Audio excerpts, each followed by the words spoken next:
अब नसें ऐसी होती हैं कि नसें कभी चढ़ जाती हैं, कभी नसें होती हैं जो बैठ जाती हैं, जो नसें हैं जो टेढ़ी हो जाती हैं, जो नसें एक दूसरे के ऊपर उलझ जाती हैं, नसें दब जाती हैं। नसों से कभी कभी दर्द होता है, नसों में कभी कभी झुंझुनाहट होती है, नसें कभी कभी कड़क हो जाती हैं, नसें कभी कभी गुठली बना देती हैं। So I tell you, as a cardiothoracic and vascular surgeon, मेरी प्रैक्टिस 15% पेशेंट जो होते हैं वो वस्कुलर पेशेंट्स होते हैं। और ऐसे में नसों की बातें सुन सुन के जो हम परेशान होते हैं, तो मैंने सोचा इसी पे एक वीडियो बनाएं और आपको पढ़ाएं कि नसें होती क्या हैं। So if you are interested in this topic, नसों के बारे में सब कुछ आपको यहाँ मिलेगा, क्योंकि मैंने ऐसे कम से कम 10 वीडियोस देखे ये वीडियो बनाने से पहले, जिसमें कि लाखों व्यूज़ हैं ऐसे डॉक्टर्स के जिन्होंने नसों के बारे में आधे घंटे बात की, बट नसें क्या है बताया ही नहीं। So if you want to know more, please watch this video till the end. And as you might know, मैं Dr. Mahesh Wadhwani, I am founder of a site called as www.cardiacsecondopinion.com. इस site में हम second opinion देते हैं for anybody who has some cardiac issue. Heart की कोई भी problem, vascular कोई भी प्रॉब्लम, छाती की कोई भी प्रॉब्लम, अगर आपको सेकंड ओपिनियन चाहिए तो हमें डायरेक्टली कनेक्ट कर सकते हैं या हमारे क्लिनिक पे विजिट भी कर सकते हैं। साथ ही साथ मेरी एक फाउंडेशन है जो कि बच्चों के हार्ट की सर्जरी के लिए पैसा जुटाने की कोशिश करती हैं। सो अगर आपको इस वीडियो का कंटेंट पसंद आता हो या इस चैनल में आपको जो नॉलेज है अच्छा लगता हो, तो please donate into our site Uniheal heart care foundation. इस पैसे से हम बच्चों की हार्ट की सर्जरी करवाते हैं, उसमें से कोई भी पैसा हमारे पास नहीं आता है। सो नसें होती क्या हैं? नसें हैं, अब हमारा हिंदी में जो कहने का तात्पर्य होता है, नसें कोई भी एक फाइब्रस चीज़ जो कि अपने धागे जैसी चीज़ नसों शरीर में जाए उसको नस बोला जाता है।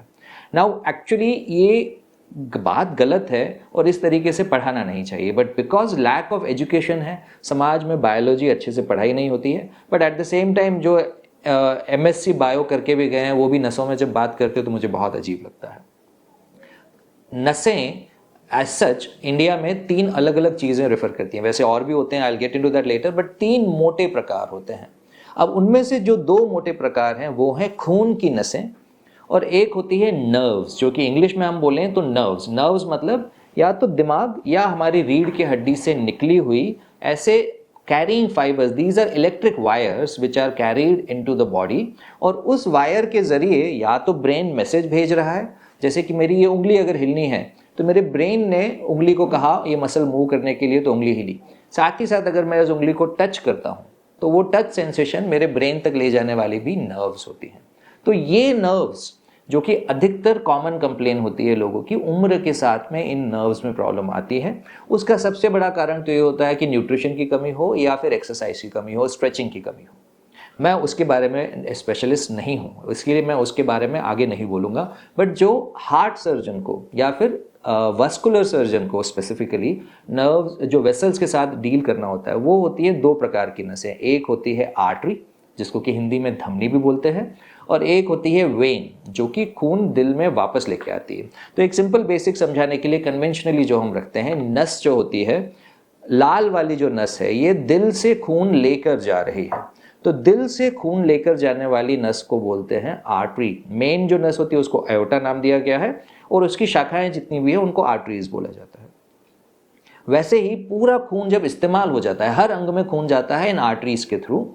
आर्टरीज और वेन्स के बीच में कैपिलरीज होती हैं। ये ऐसी बारीक बारीक नसें हैं जो कि हमारे बालों से भी बहुत पतली होती हैं। उसमें बस एक ब्लड सेल जो कि बहुत ही बारीक होता है, बहुत ही छोटा होता है, उस कैपिलरीज तक का सिस्टम आर्टरीज से पहुंचता है, और फिर कैपिलरीज के थ्रू खून का रिसाव होकर खून अपने अपने अलग अलग अंगों में जाता है। अब दिमाग में जाने वाली कैपिलरीज अलग हैं, आंखों में जाने वाली अलग हैं, लिवर में अलग हैं, किडनी में अलग हैं, हाथ पैरों की मसल्स में अलग हैं, दिल की अपनी मांसपेशियों में आर्टरीज और कैपिलरीज अलग हैं।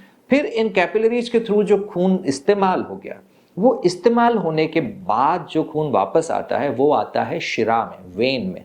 सो वेन वो सिस्टम है जिसमें से कि खून पूरी बॉडी में इस्तेमाल होने के बाद में कलेक्ट होके दिल में वापस आता है। सो जो पूरी बॉडी में कलेक्शन हुआ उसमें से एक बड़ा कंपोनेंट जो कि 2/3 हिस्सा होता है हमारे पूरे खून का, लोअर हाफ का, that is through inferior vena कावा, एंड जो 1/3 हिस्सा है इज थ्रू सुपीरियर वीना कावा। मतलब आर्टरी या धमनी वो वाली नसें जो दिल से खून ले जा रही है, और वेन या शिरा वो नसें हैं जो कि खून दिल में वापस लेके आ रही हैं। अब जैसा ये सिस्टम शरीर में है वैसा ही सिस्टम फेफड़े में भी है, क्योंकि लेफ्ट साइड का हार्ट जो धमनियां भेज रहा है वो शरीर को भेज रहा है, बट राइट साइड का हिस्सा जो धमनी भेज रहा है फेफड़े में वो पल्मोनरी आर्टरीज बोलते हैं उसे। पर उसमें मैं उलझाऊंगा नहीं, बिकॉज फेफड़े को इसमें कंबाइन करने में आप और कंफ्यूज हो जाओगे। I don't want to get there, but masses के लिए, समाज में सबको बताने के लिए कि जब आपकी नस पे नस चढ़ जाती है तो उस पे नस चढ़ने वाली जो नस होती है ये तीनों प्रकार की नसें नहीं होती हैं। That is like a tendon और अ मसल।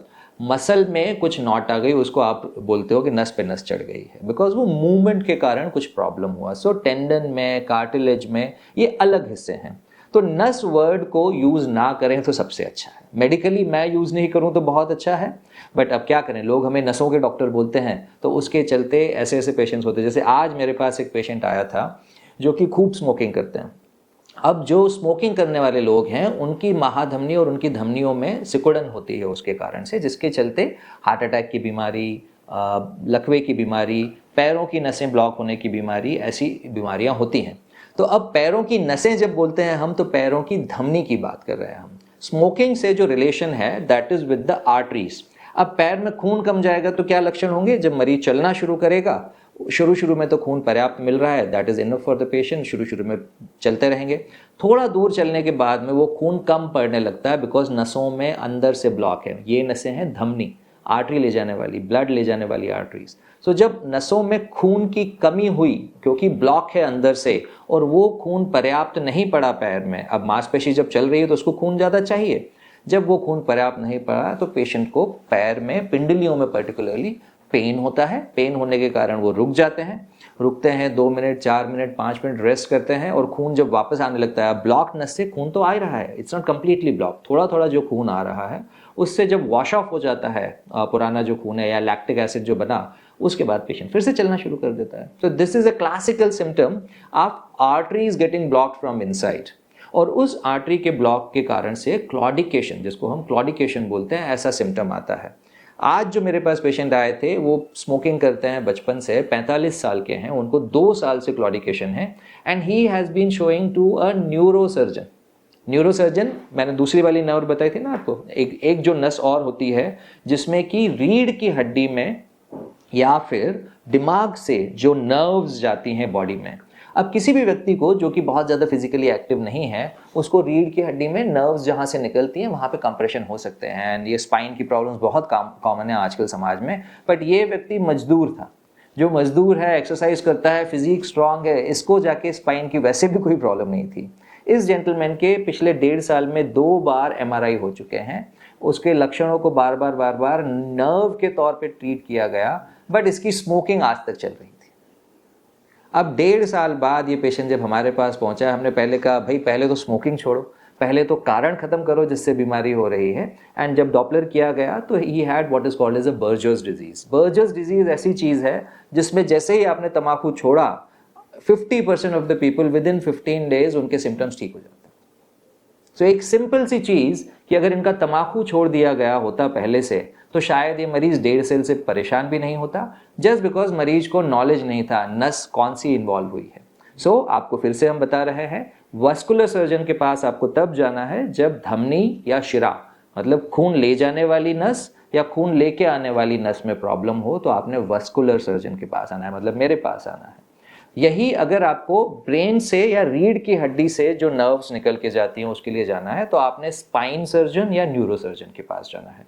और इस सबसे पहले अपने फिजिशियन से जरूर मिले। मैं हमेशा ये कहता हूं कि सीधे सुपर स्पेशलिस्ट के पास जाना समझदारी की बात नहीं है, बिकॉज जब आप सीधे एस्पिरेशनल हो जाते हो, आई टेल यू, मेरे पास कितने पेशेंट्स आते हैं, डॉक्टर साहब मेरी नसों में तकलीफ है, आ गए। अब वो जो नसों में तकलीफ होती है, कई बार वो नर्व की प्रॉब्लम निकलती है। अब गुड़गांव ऐसी जगह है जहाँ पे सुपर स्पेशलिस्ट बहुत अवेलेबल हैं, एंड पेशेंट जिसको लगा कि मुझे नर्व्स के डॉक्टर को दिखाना है, अब वो नस का डॉक्टर जब बोलते हैं तो वस्कुलर सर्जन के पास पहुंच जाते हैं। ऐसा ही उल्टा भी होता है। सो पहले अपने जनरल फिजिशियन से, जनरल प्रैक्टिशनर से जरूर मिलें, बिकॉज किस चीज़ की प्रॉब्लम है उनको ज़्यादा बेहतर पता है आपसे। आप सीधे जाके एक सुपर स्पेशलिस्ट से जब मिलते हो, तो सुपर स्पेशलिस्ट तो अपनी स्पेशलिटी जानता है, बाकी स्पेशलिटी के बारे में बहुत सोचेगा नहीं। ऐसा हर किसी के साथ नहीं होता। आई ट्राई टू, मैं तो फीवर भी ट्रीट करता हूँ कई पेशेंट्स का, बट फिर भी in general I am a heart specialist with a focus on vascular, heart and thoracic surgery. ऐसा आपको पता होना चाहिए कि किस प्रकार की नसें हैं। जो बाकी की नस हैं, कई बार होता है नस पे नस चढ़ गई, that is usually a spasm of a muscle और अ टेंडन गेटिंग इन्फ्लेम्ड, क्योंकि आप ज़्यादा चल लिए, आपने ज़्यादा एक्टिविटी की, तो नसों पे नसें चढ़ गई हैं बोल के बैठ जाते हैं, जबकि वो नर्व की प्रॉब्लम भी नहीं है, ब्लड वेसल्स की प्रॉब्लम भी नहीं है। उसमें तो बस हल्का सा थोड़ा मालिश कीजिए, थोड़ा उसको वार्म टेम्परेचर से हल्का सा सेटल कीजिए, यूजुअली ठीक हो जाता है। That is a different nerve. So नसों का enigma is a big problem in the medical practice for all over India. And नसें कितने प्रकार की होती हैं, अगर आपको इस वीडियो से समझ में आया हो तो give me a thumbs up, subscribe to my channel also, and watch my videos made on the cardiac conditions. I am a heart specialist. Thank you.